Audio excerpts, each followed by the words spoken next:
Ini gimana Pak? Susah nih. Oh diteken. Ditekan. Ini baru sekali ngeliat singkong yang segede gini nih. Wah, jangan terlalu kenceng.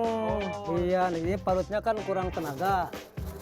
Nah, Oh, terlalu bersemangat biasanya. iya. Singkong.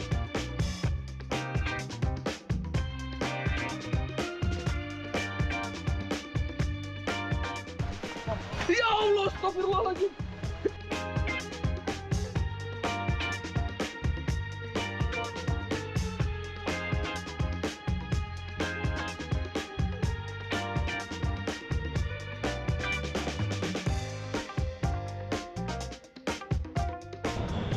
Namanya memang kaca, tapi bukan berarti berbahaya. Gurih, renyah, dan bikin nagih. Sekali nyoba, rasanya sulit untuk berhenti. Yap, inilah keripik kaca, kudapan khas Ciamis, Jawa Barat yang tengah jadi primadona. Disebut demikian karena teksturnya yang tipis, bening, layaknya kaca. Wah, apalagi jika sudah berpadu dengan sensasi pedas dan aroma daun jeruk yang menggoda. Selamat datang pemirsa di segmen Sehari Menjadi, dan inilah proses awal dari keripik kaca singkong. Di sini disebutnya apa Pak? Singkong? Sampe. Perjalanan panjang keripik kaca atau yang biasa disebut dengan kripca dimulai dari tahap ini. Ini gimana Pak? Susah nih ya? Susah kalau dipegang gini mas. Susah. Kalau ini enggak Oh diteken. ditekan. Oh iya, aman. Ah iya. Ini Baru tos dulu. Iya. Ini baru kalau gini saya juga nggak bisa. Kalau gini mah gini kan.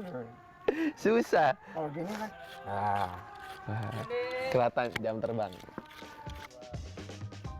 Ujung-ujung singkong dipotong termasuk bagian yang masih keras. Langkah ini dilakukan agar singkong lebih mudah diolah pada proses berikutnya.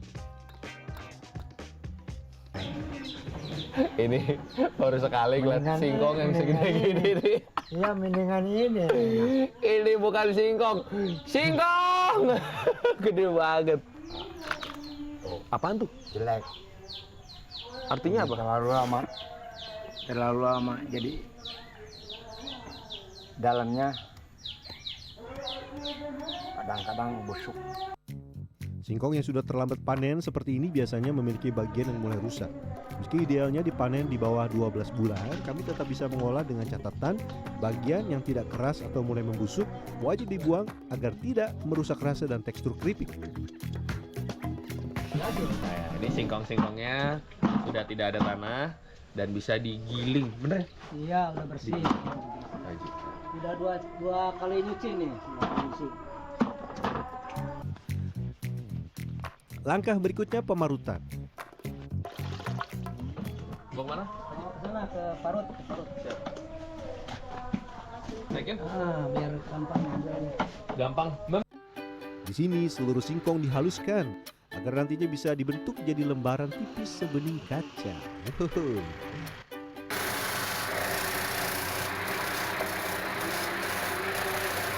Harus hati-hati. Kalau tidak nanti tangan kita tergores. Lah, Wah, Masya. jangan terlalu kenceng. Oh. Iya, ini parutnya kan kurang tenaga. Nah, Oh, terlalu bersemangat biasa kita. Iya. Harus pelan-pelan. Ingat, ini mesin tradisional. Sudah lawas. Setiap harinya tempat ini mampu mengolah sekitar 500 hingga 600 kg singkong. Pak Haji, ini singkong gede-gede banget. Jenis apa Pak Haji? Ini jenisnya jenis patik, kalau di sini itu namanya patik. Tapi singkong jenis lain bisa nggak? Bisa, apa saja bisa. Cuman kalau yang lebih baik itu yang singkong yang suka pakai tape, yang buat tape itu. Lebih- Hasilnya lebih baik. Kalau harganya? Harganya ya itu selangit. Dengan kandungan air mencapai sekitar 60%, singkong yang sudah halus ini perlu ditiriskan terlebih dahulu. Emang kenapa kalau air singkong ikut ke bawah? Ada pahit ini. Kadang-kadang keluar pahit, lagian nanti warnanya lain gitu. Warnanya gimana? Warnanya kayak gitu lah, gak bening. Idealnya singkong hanya perlu ditiriskan dalam waktu 1 hingga 2 hari. Namun kali ini kami mengolah singkong yang sudah tua, kadar airnya jauh lebih tinggi.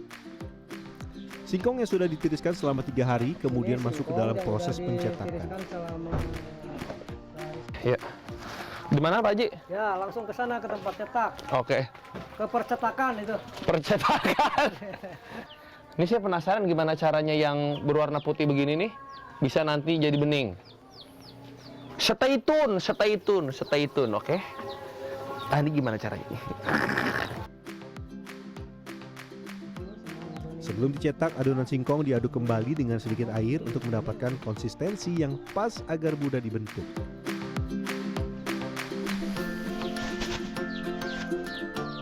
Dengan bantuan alat khusus yang mirip rolling pin, adonan kita gilas hingga sangat tipis. Ya terus, ya balik lagi. Nah balik lagi. Sudah rata. Oh iya, rata Pak. Hihi. Plastiknya dulu. Sah. Iya. Sip. Gantung dulu. Gantung dulu. Baru tarik. Tarik. Hihi. Kumpulin di sini. First try. Langsung bisa. Keripik kaca. Ini buat cemilan ini enak banget Belajar sore-sore. sebentar aja yang gini mas. Semakin tipis menggilas, maka akan semakin bening dan renyah hasil keripik kaca nanti.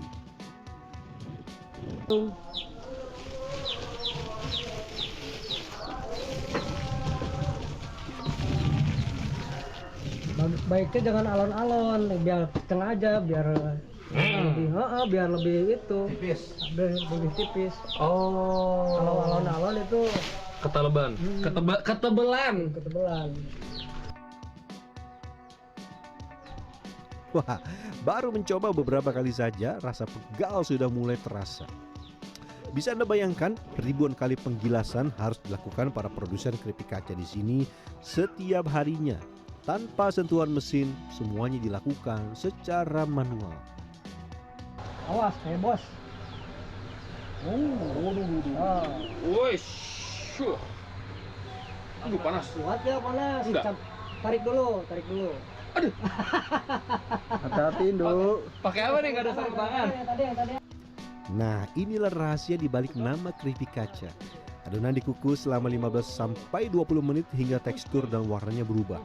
Dari yang berwarna putih susu, perlahan berubah menjadi bening dan transparan setelah terkena uap panas. Hehehe. Jangan lupa, api di dalam tungku tidak boleh mati ya. Panas yang stabil akan menghasilkan lembaran keripik kaca yang bening dan tidak bantet. Ya cepet matang nantinya. Nah ditambah aja. Baiklah. Ini kipas Pak. Iya kipas. Nyala dia. Nyala. Waduh, meletek. Lanjut menjemur keripik kaca yang sudah matang. Berapa lama Kang dijemur Kang? Biasanya? Kalau panas terik Pak, setengah hari udah kering. Setengah hari udah kering. Tapi kalau kayak gini? Panasnya gini seharian. Seharian. Itu pun belum tentu kering. Emang kalau nggak kering kenapa Kang? Bisa dibesokin sih. Nggak, kalau nggak kering nggak bisa. Nggak bisa. Bisa dibesokin. Jadi diangkat lagi, besoknya jemur lagi. Oh, apapun itu berarti harus kering ya? Iya. Oke. Baiklah. Di bawah terik matahari, hanya dalam beberapa jam keripik kaca akan menyusut kadar airnya hingga tersisa 20%. Namun cuaca benar-benar tidak bisa ditebak. Panas yang tadinya seakan membakar kulit dalam sekejap berubah jadi hujan yang membuat kami panik. Ada. Hujan. Waduh gimana ini Pak? Aduh. Sedikit panik, gengs. Hujan. Ya Allah, astagfirullahaladzim. Maaf. Terus.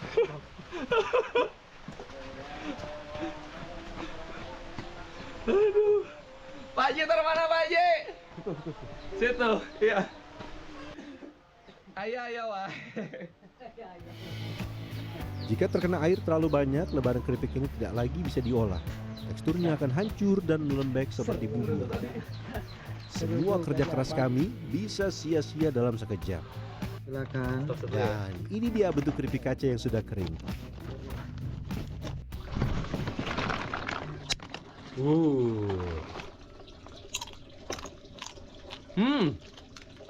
Tidak asin. Nanti dibumbuin dulu ya. Keripik kaca. Karena dia bening. Rahasia agar keripik kaca jauh lebih bening dan cantik ada pada proses ini. Catat ya, kuncinya ada pada penggunaan minyak yang tidak terlalu banyak. Pertama, goreng daun jeruk yang sudah diiris hingga sedikit kering. Itu aromanya keluar, segera masukkan keripik kaca yang sudah selesai dijemur. Oke, saya belajar ya Bu ya. Ya. Kalau kata ibunya pas lagi ngaduk ini, jangan kayak masak nasi goreng, patah dan pecah-pecah. Nah, gitu.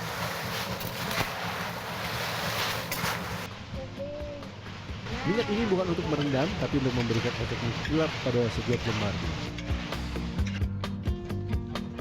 Jika ingin rasa pedas, bubuk cabai dan sedikit penyedap rasa bisa ditambahkan sesuai selera Anda. Nah ini versi cabai. Icip ya Bu ya. Ya, boleh. Favorit saya, big no debat. Jeruknya berasa, penyedapnya juga berasa, dan ketika dimasak, minyaknya tuh bikin makin mengkilap.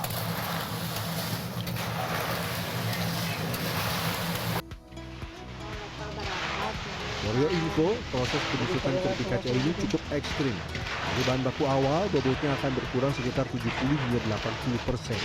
Tapi, tenang saja, harga jualnya cukup terjangkau.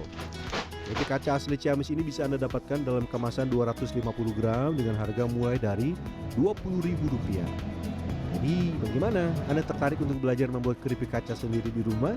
Ria Fernando, Dwi Agung Yuljarto, Ciamis, Jawa Barat.